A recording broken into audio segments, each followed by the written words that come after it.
भैरवपुर गांव की गहमा गहमी में एक कहानी छिपी है।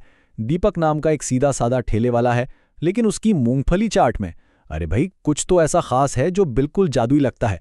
तो चलिए आज उसी की कहानी सुनते हैं और देखते हैं कि आखिर वो खुफिया मसाला है क्या।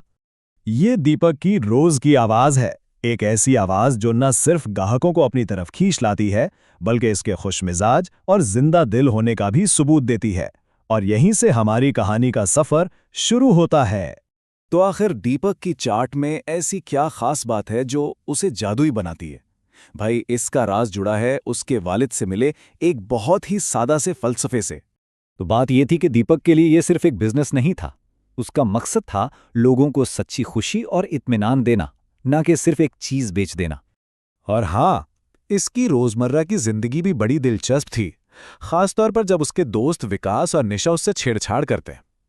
यही छोटी छोटी बातें उसके काम की हकीकत और उसकी खुशमिजाजी को भी दिखाती हैं। और बस यहीं से कहानी में एक नया मोड़ आता है। एक शकी मिजाज गाहक, एक बहुत ही मुश्किल मसला और एक नाकाबिले यकीन हद तक कम बजट के साथ दीपक के सामने एक चैलेंज रखता है। कहानी के एक मशहूर किरदार कंजूस लाला जी एक बड़ी मुसीबत में फंस गए थे। उन्हें एक ऐसा हल चाहिए था जो ना सिर्फ उनके मुश्किल मेहमानों को खुश कर दे, बल्कि उनकी जेब पर भी बिल्कुल भारी न पड़े। और लाला जी ने पूरी दावत के लिए कितनी रकम पेश की? सिर्फ 200 रुपए। जी हां, सिर्फ 200 रुपए। ये रकम खुद बता रही थी कि ये चैलेंज कितना मुश्किल और शायद थोड़ा गैर मुनसिफाना भी था। लेकिन दीपक का जवाब सुनिए। उसने ये चैलेंज कबूल किया, लेकिन पैसे के लिए नहीं, बल्कि अपने हुनर की, अपनी चाट की इज्जत के लिए। तो सोचिए जरा, माहौल कैसा होगा।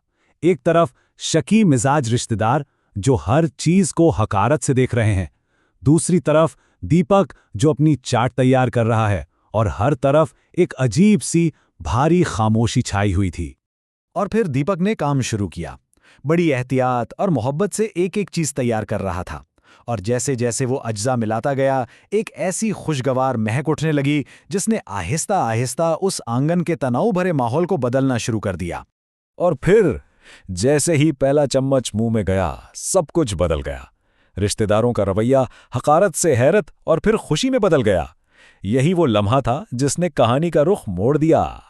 तो बस जायके का इम्तिहान तो कामयाब हो गया, और ऐसा कामयाब हुआ कि आंगन की वो खामोशी तारीफों और कहकहों में बदल गई। दीपक के हुनर ने सबका दिल जीत लिया था और लाला जी की इज्जत भी बच गई थी। लेकिन कहानी यहां खत्म नहीं होती। इस कामयाब दावत के बाद अब दीपक के किरदार का एक नया और शायद ज्यादा बड़ा इम्तिहान था।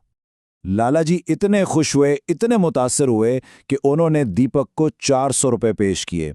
200 रुपए उसकी मेहनत के और 200 रुपए उनकी इज्जत बचाने का इनाम। लेकिन दीपक ने क्या किया? उसने सिर्फ 200 रुपए लिए और बाकी के पैसे आराम से वापस कर दिए। इस बात ने वहां मौजूद हर शख्स को हैरान कर दिया। अब सवाल यह है कि दीपक ने इजाफी पैसे लेने से इनकार क्यों किया? इसका जवाब उसके वालिद की सिखाई हुई बात में था। उसका मानना था कि मुनाफे से ज्यादा ईमानदारी और उसूल अहम होते हैं।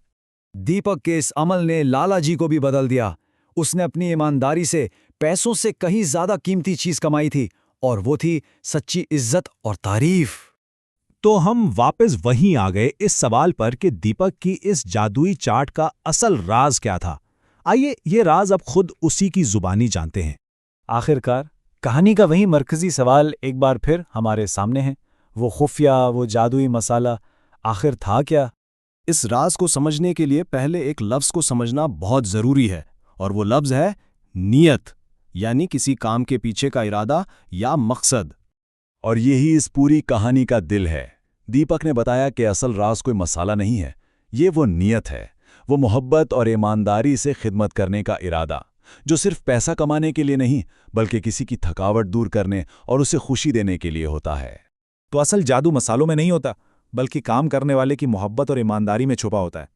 और ये कहानी हमें ये सोचने पर मजबूर करती है कि हमारे अपने कामों के पीछे की असल नीयत क्या होती है।